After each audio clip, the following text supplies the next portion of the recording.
speaking of sport, it's all to play for the fight to stay in the Premier League. Here is the full-time whistle, and Brentford are up to 6th in the Premier League. They're still eyeing Europe, but West Ham are still in trouble.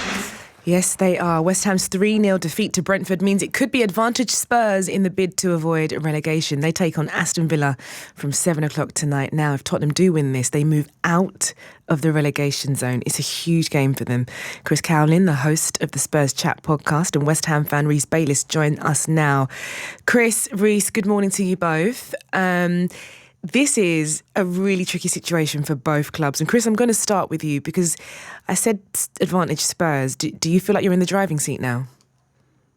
Jeanette, good morning. Yeah, it was definitely a good result for us and a pleasing result for us. And as you said, it's a massive opportunity for us now to get out of the bottom three. But we have to think if West Ham win their remaining 3 games, we need to win all 4 of ours to get out of this mess that we are currently in. But Roberto De Zerbi is trying to be very, very positive about things, and he believes that we can go on to win all of the remaining games in the Premier League. And there have been real positives under him so far since he's come into the football club. And, you know, we've spoken before. I feel like Thomas Frank outstayed his welcome at Tottenham, and then Igor Tudor came in. 44 days was a waste of time. And, you know, Roberto De Zerbi, as I said, has brought real positivity to this football club. And, you know, the return of banter has been a real difference as well. So there are positives there.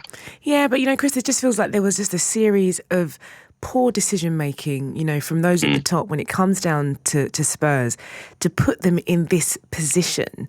It's tricky now, isn't it? Because you are so close to the line and it's uncharted territory for the squad. What do you want to see from them today?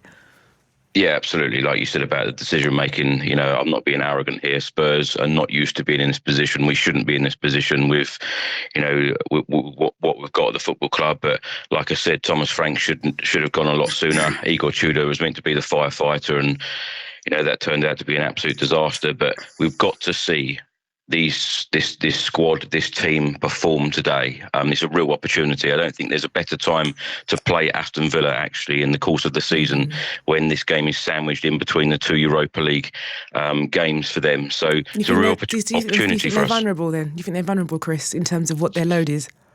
Well, they're a great team, and tonight, they could clinch their Champions League spot. But, you know, their eye might be on the Europa League instead. So it's a real opportunity for us. Okay, and Rhys, speaking of opportunity, we know pretty much lost yesterday with West Ham. It's frustrating. There will be a London club, essentially, that do go down between Spurs and West Ham, it's looking like. But will it be you?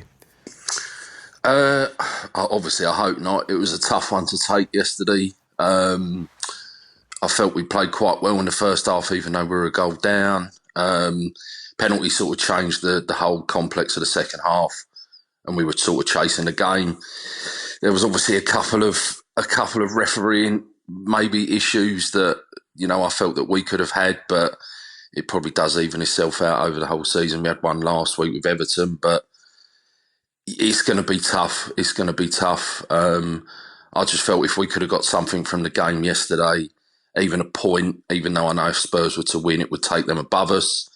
You know, it would just keep our sort of good form as such going forward. But it's going to be very difficult, I will say that. Yeah, the momentum seems to be a bit lost. There was some rejuvenation with the West Ham squad, but it just seems to have been lost a little bit. But you have been here before, Rhys, in terms of, you know, the dogfights with West Ham trying to get out of relegation. But then also you have been here when you've gone down, you know. And what do you want to see from your squad or moving forward, I should say?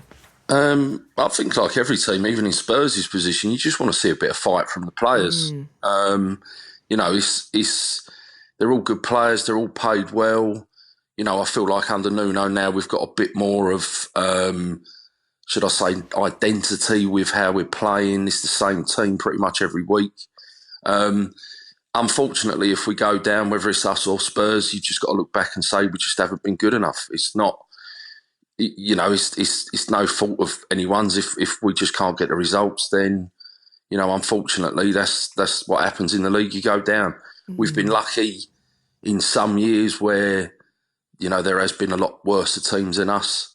You always look at the three that come up, but obviously fair play to Leeds this year. So one of the bigger teams as such has got to go. So I just obviously hope it's not us. Okay, and Chris, this is a tough question for you. I'm about to ask you. Arsenal take on West Ham next weekend. You know, how does that one fit for you? Who are you cheering on for that one? Jeanette, I knew you were going to ask that. I knew you were going to ask that question today. I just had to ask. I'm sorry. My full focus is on Spurs. The bottom of the table, not the top at the moment. But as Reece said there, Leeds are going to have a big say in this relegation run-in because we play them at home, and of course West Ham play them on the final day of the season. But I could see this relegation running, go all the way to the very end of the campaign, and I think goal difference could play a really key part in this because. We're -10, they're -19, so it could be, a real advantage for us in terms of goal difference. But in answer to your question, I couldn't care less at the top of the table right now. Chris, you answered that like a true politician. I appreciate you.